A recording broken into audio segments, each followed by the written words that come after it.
dropped this iPhone 17 Pro Max over 2,000 times in 50 different cases. Drops range from 3 feet to 5 feet done using this drop rig, and I did a ton of face first and camera lump drops as well. Now why'd I do all that? I just want to know what the best 5 iPhone cases are. Reviewer, not influencer. Here's number 5. It's a Rhinoshield MOD NX. Now this is a pretty unique case, offers a full case experience as well as a bumper experience. Personally, I like this case a lot because it is a little different, but for you guys, there is a trade-off. Now Rhinoshield says this case is made from TPE, not TPU, which means this case has a bit more elasticity. This case does have a removable backplate. This will matter when it comes to drop protection. Now when I dropped this case at 3 feet, it was ranked at 19 out of 50. Not great. The thick bumper kept the hit soft, but this rigid plate kept the iPhone shaking during the drop instead of absorbing it. Now at 4 feet drops, the iPhone didn't feel any different. And that's a good thing because when it comes to drop protection, consistency is king. In this test group, it was number 4 out of 20. What happens at this height? Well, things start to unravel. The hit is a lot harder, which means the case bottomed out. And the 5-foot drop test group, it was number 6 out of 10. Most cases from 3, 4, 5 just keeps going up, but the MOD NX stays flat and then goes up.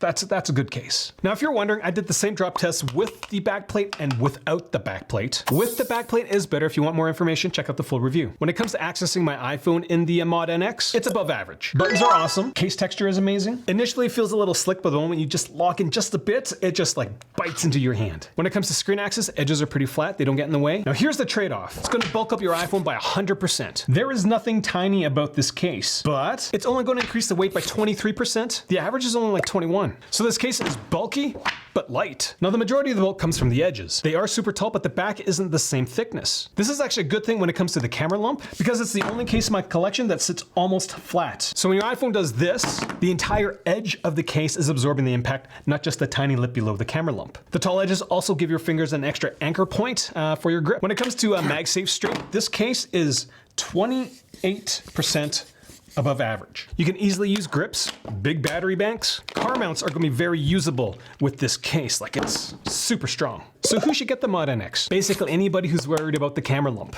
The biggest downside, well, is gonna be the size because if you put it in your pocket, people are gonna know it's a phone. So that's case number 5. Number 4 is one that I had to break my own rules in order to do this video. Now, before we get on with the rest of this list, this is how I test iPhone cases. I got tired of trying to figure out all this over-the-top marketing fluff, so I built my own testing system. I focus my testing on what the iPhone actually feels during a drop. Every single case I test gets dropped from 3 feet, that's waist height, at least 10 times. I record what the iPhone experiences using its built-in motion sensors. Then every case gets 10 face first drops, then 10 camera lump drops. Because in real life, after a drop, it's gonna fall on its front or on its back. Now after that, the top 20 cases go to 4 feet heights, and then the top 10 go to 5 feet heights. And that's where the weak designs start to show up. I also measure the thickness of the cases, the stiffness of the cases, how tightly the case holds the iPhone, button designs, screen clearance, as well as MagSafe strength. I take all that information and I score each case. Number 4 goes to the Benks Prestige. This is one of the best performing thin cases I've tested so far. This is a mixed material case. You got Kevlar, you got TPU, you got metal buttons, you got metal accents everywhere. Now, despite being super thin, the corner drop protection this thing offers you is just, oh my gosh. But this case does have a serious flaw. Now, when dropped at 3 feet, out of the 50 cases I tested, it was number 2 in terms of corner drops. This thing is tiny, but tough. Why is it so good? It's because of the Kevlar. Now, unlike cheaper companies, Benks actually wraps the Kevlar around the edge of the iPhone. So when it gets dropped, this Kevlar plays an active role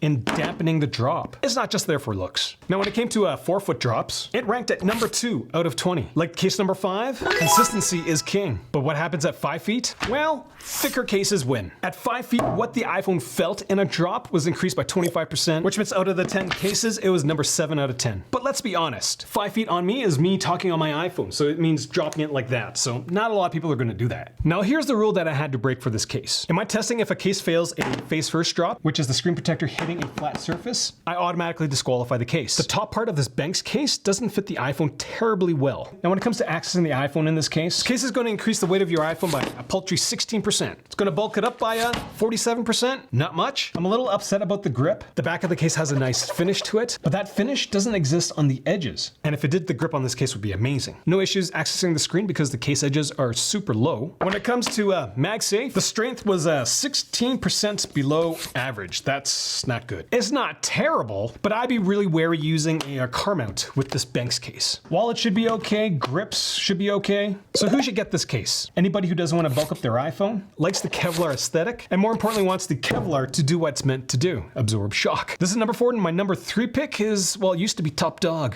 Now if you're planning on getting one of these cases, use my links.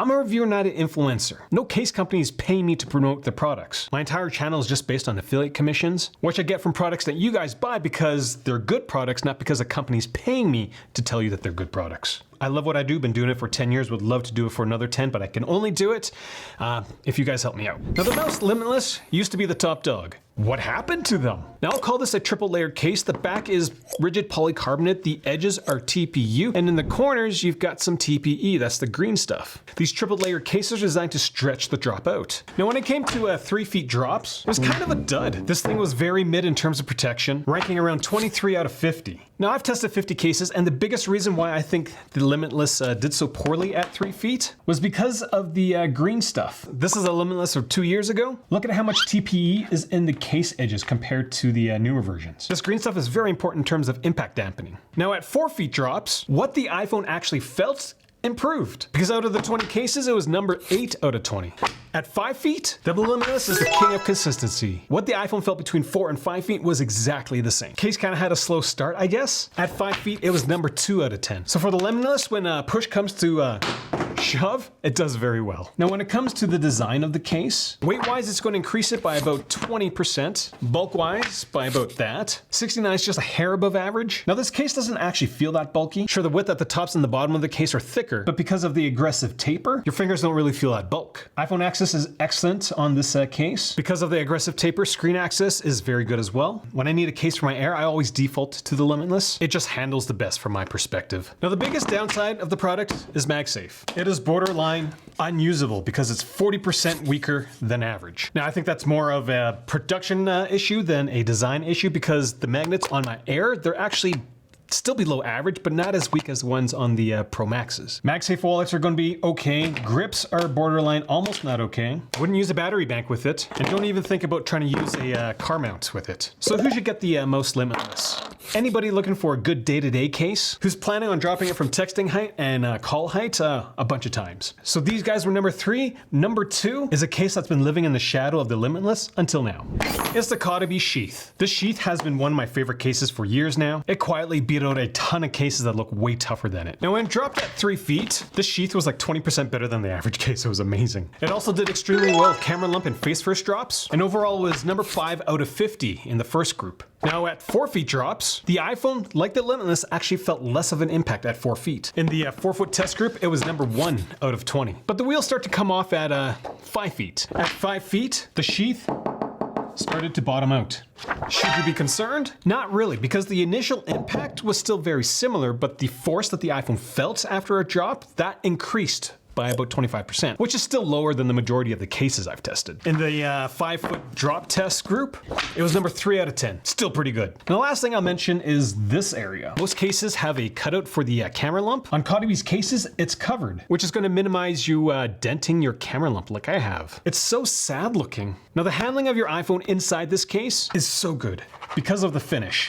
Screen access is amazing, excellent buttons on both sides of the case, and the grip is just phenomenal on this product. Now here's something neat. This case is going to increase the weight of your iPhone by 24%. That is above average, but bulk-wise, it's going to increase it by 60%. That is a few points below average. So this case is small and dense, which is one of the reasons why it's so protective. Now when it comes to MagSafe, sorry guys, it too is below average, 20%. Now 20% below average is kind of where Apple's products sit, so wallets, grips, okay.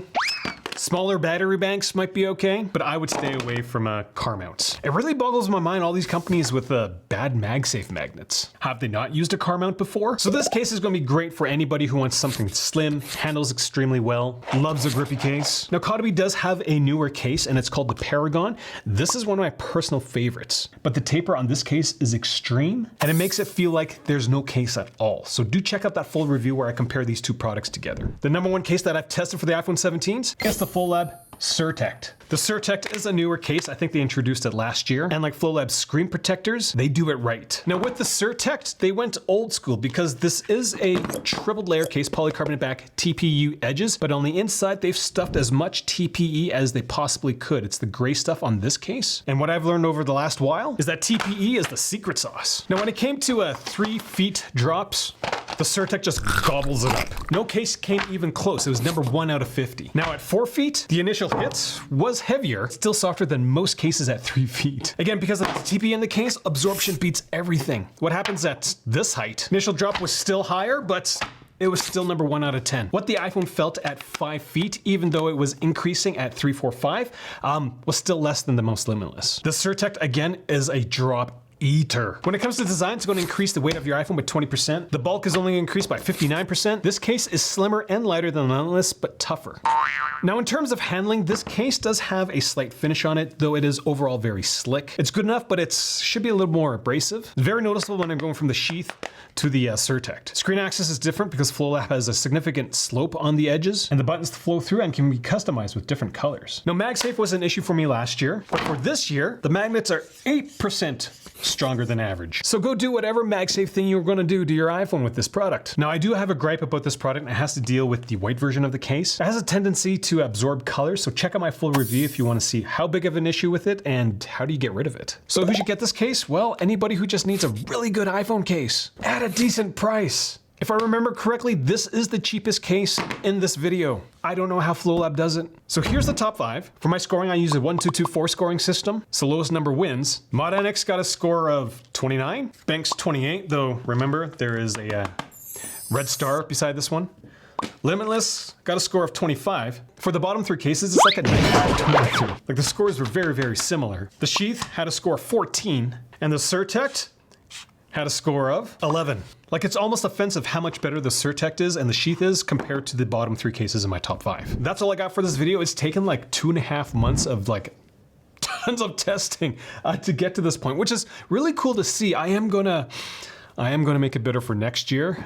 There's a couple of things I am gonna change, so I'm excited to redo all of that again. Anyways, first time watching my videos, I do encourage you to click subscribe. If you're gonna get one of these cases, make sure you use my links. I'm a reviewer, not an influencer. Don't care which product you get. I just care that you get the best product for you.